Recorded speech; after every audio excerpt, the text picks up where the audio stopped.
All right, so get this. Today we're taking a deep dive into Elon Musk and his AI, GROK. Oh, wow. Yeah, and we're looking at it through the eyes of Professor Jaswant Rathod from India. Okay. And he actually used GROK itself to analyze Musk and the AI's potential impact. So using the AI to analyze the AI. Exactly, it's like a meta-analysis. That's fascinating. I like peering into the mind of your creation Right. to see what it might become. Yeah, and Professor Rathod's analysis goes pretty deep. Okay. He even compares GROK to Frankenstein's monster. Frankenstein. Yeah, he's concerned about GROK's potential to spread misinformation, And really? especially because it pulls data from like news articles and social media. Oh, I see. So it's not just like a contained data set. It's going out into the wild west of the internet. Yeah, exactly. And, Frankenstein, that whole story is all about, unchecked ambition. Right, right. Playing God in a way. Right. And the unintended consequences. Exactly. So to really see how Professor Rathod used GROK, we're going to look at some of the questions he posed and the responses he received. Okay. So he starts by asking about Musk's financial support of Trump's 2024 campaign. Okay, so we're jumping right into the political landscape here We are. with Musk and Trump. Yeah, so the question is, did Musk gain anything from this beyond just helping his, preferred candidate win? Right, beyond just like the satisfaction of seeing him in office. Exactly. Like, was there something more there? So we're talking potential financial or political gain. Yeah. That's interesting. And according to GROK, Musk donated a significant sum Okay. to pro-Trump efforts through his America PAC. America PAC. Yeah, something between $260 and $288 million. Wow, that is a serious chunk of change. It is. And then after Trump's victory, Tesla's stock value skyrocketed. Oh, Like, yeah. it added billions to Musk's wealth. Okay, so that's a pretty substantial increase. It is. What does GRK say about the connection between the election and Tesla's performance? So GROK suggests that the market perceived a Trump administration as, like, favorable to Musk's companies. I see. And that might have contributed to the surge in Tesla's stock value. Interesting, so it's like a perception thing. Yeah, but financial gain might not be the only benefit here. Right, we have to think about political influence as well. Exactly. Didn't Musk get a pretty prominent role in the new administration? He did. He became, like, co-leader of the Department of Government Efficiency, Oh, yeah, I've heard of this. better known as DOGE. DOGE. Yeah. Which is interesting considering Yeah, right. his history with that. But this position gives him potentially huge leverage to shape policies Oh, yeah. that could benefit his companies. This Tesla, SpaceX, formerly Twitter. All of them. Yeah, and DOGE has been really controversial. Yeah. People are concerned about, regulatory streamlining that could Yeah. really benefit certain industries. Yeah, and potentially harm others or not even consider them. Yeah, exactly.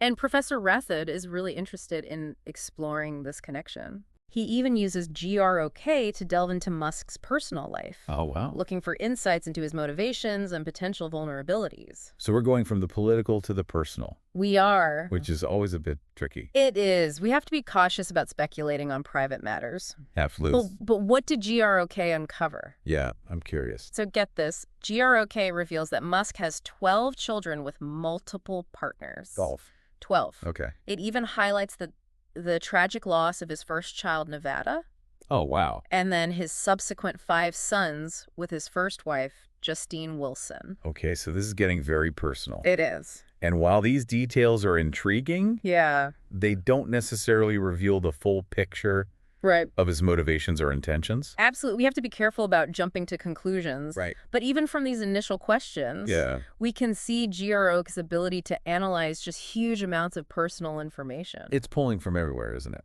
It is, and Professor Rathod expresses concern about this. I can see why. Especially given GROK's reliance on social media and news outlets. Right, which can be full of misinformation. Absolutely. It's like a minefield of truth and falsehood. It is. And GRK is wading right into it. And this is just the beginning. Oh, boy. Professor Rathod goes on to ask GROK about even more sensitive topics, Like what? like Musk's potential to suppress developing nations through his economic and political power. So now we're talking about global impact We are. and the potential for harm. Right, and this is where the whole Frankenstein analogy really comes into play. I see it.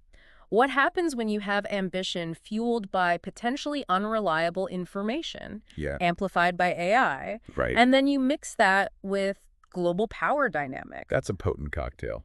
It is. So what did GROK reveal about this? Yeah, I'm on the edge of my seat here. Well, GROK acknowledges that Musk's immense wealth and influence I operating within the system of, vast wealth inequality Yeah. definitely has the potential to exacerbate existing disparities. It even points out how Tesla's market cap alone, Just Tesla? yeah, dwarfs the combined GDP of many African nations. That's a powerful image. It is. It's hard to even fathom that kind of wealth disparity. It really is. And it raises questions about the distribution of resources. Yeah, and the power dynamics at play. Absolutely. So what specific examples did GROK highlight? Well, it highlighted Tesla's reliance on low-wage miners in developing countries Oh, wow. for the raw materials needed for their batteries. Right. And it also brought up how Musk could potentially flood markets with cheap technology, I see. which would undercut local businesses and further widen the economic gap. Yeah, that's a real concern. It is. It makes you think about the unintended consequences Right. of even well-intentioned advancements. Right. But GROK also says that there's no concrete evidence that Musk is intentionally trying to suppress developing nations. Okay. It even cites things like Starlink, Oh, yeah. which is being used to connect remote areas. Right. But it's still a for-profit venture. Of course. So it's like a mixed bag. Yeah, it's complex. It is. There's the potential for both positive and negative impacts. Exactly. And the fact that GROK can even analyze these dynamics and present different perspectives is pretty amazing. It really speaks to the power of AI It does. to help us understand these complex global issues. Right. But it also highlights the need for critical analysis Oh, absolutely. and careful consideration of the information it provides. We can't just blindly accept what the AI tells us. No, we have to engage with it critically. Right. And this is where Professor Rathord's analysis takes a really interesting turn. Right. He decides to examine Musk through the lens of philosopher Michel Foucault. Foucault. Yeah, Foucault's ideas about power resistance and inequality. Oh, wow.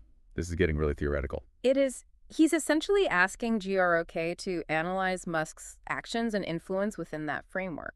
That's a fascinating approach. It is. Foucault's work is so relevant to understanding how power operates. Yeah, especially in systems like capitalism. Right. It's often subtle and invisible. Exactly. So what did GROK uncover about Musk through this Foucauldian lens? Well, prepare to be amazed. I'm ready. GROK jumps right into Foucault's theories Okay. and explains that power isn't something someone just possesses. Yeah. It's like a complex network of relationships. It's more about the dynamics. Yeah. And it uses Musk as a prime example. Okay. It argues that his success with Tesla and SpaceX isn't just because he's brilliant. Right. There's this myth of the self-made entrepreneur, Yeah, but it ignores the role of systems and structures. exactly. And GROK highlights Musk's ability to leverage existing systems. Like what kind of systems? Things like government contracts, tax incentives, global supply chains, Oh, yeah. even public perception. It's like he's playing the game on a different level He understands the rules and uses them to his advantage. in ways that most people can't even imagine. Right. And GROK emphasizes that Musk's wealth isn't just money. It's more than that. Yeah, it's a tool that gives him power to shape narratives I see. and influence policies. We see this in how he uses X, formerly Twitter, Yeah. to voice his opinions on everything. He does cryptocurrency, free speech, you name it. And these actions have real-world consequences. They do. They shift public perception. Yeah. And potentially influence policy decisions. It's subtle but powerful. It is. And this is where Foucault's idea of resistance comes in. Okay. GROK argues that wherever there's power, there's pushback. That makes sense. So even though Musk is super influential, he also faces opposition. Right. He's not all-powerful? No. So what kind of resistance did GROK identify?